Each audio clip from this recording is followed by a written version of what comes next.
The mid-1950s were a time of experimentation for North American railroads, despite them struggling immensely with ridership and money. They were trying out new concepts to try and appeal to people on the highway. However, today we're not talking about a passenger train. By this decade, steam was rapidly going extinct and diesel locomotives were swarming the main line. However, EMD's Canada-based sister company, GMD, was trying out something new. You've probably heard of this, but they were trying out something called diesel hydraulics. What are diesel hydraulic locomotives, you may be asking? Well, they're basically regular diesel locomotives with a bit of a twist. Instead of using electricity to power the wheels, diesel hydraulic locomotives use the prime mover to deliver hydraulic fluids to help power the wheels instead, hence the name diesel hydraulic. GMD's first example of this new kind of technology rolled out of their London plant in 1956, and it was called the GMDH-1. The GM stood for General Motors, DH meant diesel hydraulic, and the 1 stood for the model number. 4 of these GMDH-1s were manufactured. The first one was assigned to be the shop switcher for the London plant. The first 2 GMDH-1s were fitted with 2 600 horsepower Detroit Diesel Series 110 prime movers per unit, adding to a total of 1200 horsepower per locomotive. The last 2 to roll out, however, were fitted with more powerful Detroit Diesel Series 71 prime movers with 800 horsepower each, which added up to 1600 horsepower. Each locomotive had a hydraulic transmission and a bobo wheel arrangement. These quirky oddballs were assigned to mostly industrial jobs.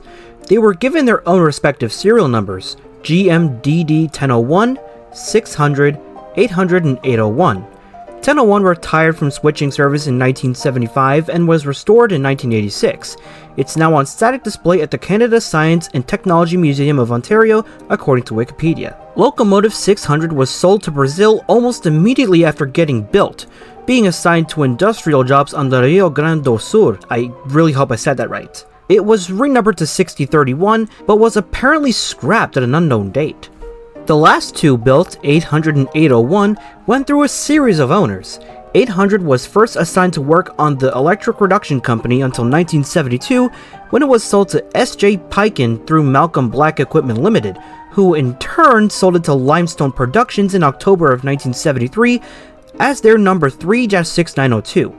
It was sold once more to Malcolm Black Equipment Limited in September of 1979, who resold it once again in February of the very next year to Raritan River Steel of Perth Amboy, New Jersey as their number 3 engine. It didn't last long at all in their garden state, as it was returned to Edmonton, Alberta to get rebuilt. It was then sold to Hudson Bay Oil and Gas in Kaybob, Alberta, wearing number 3 once again. That company was absorbed into Amoco, I really hope I said that right, which is now a petroleum company. As of 2006, the locomotive is apparently still operational. 801 was sold to a construction company by the name of Guy F. Atkinson and was renumbered to 28151.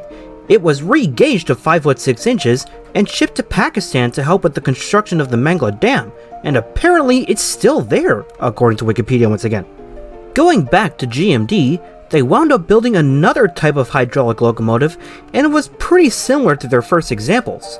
Only one example of this one was ever constructed in 1960, and it was called the GMDH-3.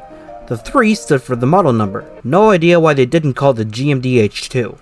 The GMDH-3 was perhaps stranger than the GMDH-1, primarily due to its wheel arrangement.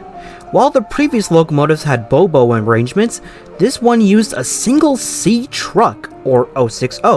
It also had only 1 engine instead of 2, and the cab was fitted at the end of its single hood.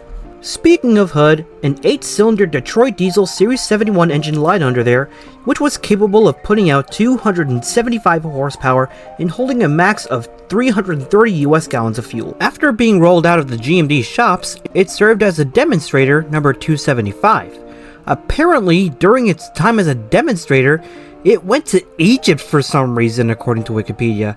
In 1963, it was sold to McKinnon Industries as their plant switcher, and it was renumbered to 2128. This oddball served McKinnon for just over 3 decades.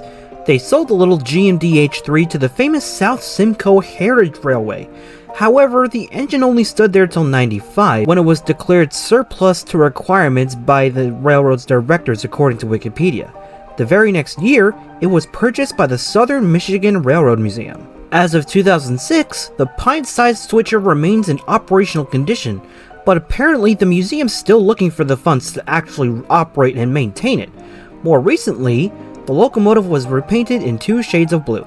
Today, both GMDH models still exist to some degree. 3 of the GMDH1s supposedly still exist, with the sole GMDH3 still parked somewhere in Clinton, Michigan. These little experiments serve as a reminder on a new kind of technology in North American railroading, as these puny Canadians wound up inspiring the US to try it out for themselves. The US tried out the Krauss-Maffei ML4000, which there are several really good videos about on the internet. There was also the failed Alco C643DH, which apparently goes as one of America's worst locomotives ever. Nonetheless, diesel hydraulics were something that was given a shot at, but no railroads found a particular use to them other than industrial jobs. GMD certainly knew how to cook up new oddballs that go rather unheard of. Anyway, thanks a lot for watching this video, and I hope to see you in the next one. Have a good day.